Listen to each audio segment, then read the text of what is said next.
عمرني ما وريتكم كيفاش كنصور لي ريلز ديالي. هاد البيت هذا هو فين كنصور هذوك لي ريلز ديالي.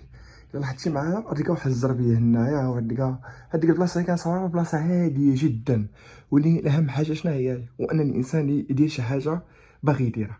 هنايا زربيه ديالنا باش نكاليبيها، باش نكاليبي هذاك السوفت بوكس اللي حتى هو مصايب غير من الكرتون، يعني بطريقه بدائيه جدا.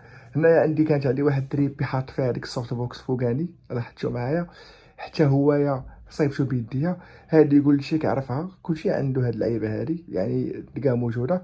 وحتى هاد اللعيبه اللي كنضوي بها، ولكن اهم حاجه شنو هي راه ماشي انه يكون عندك ماتيريال واعر باش تصور ولا شي حاجه.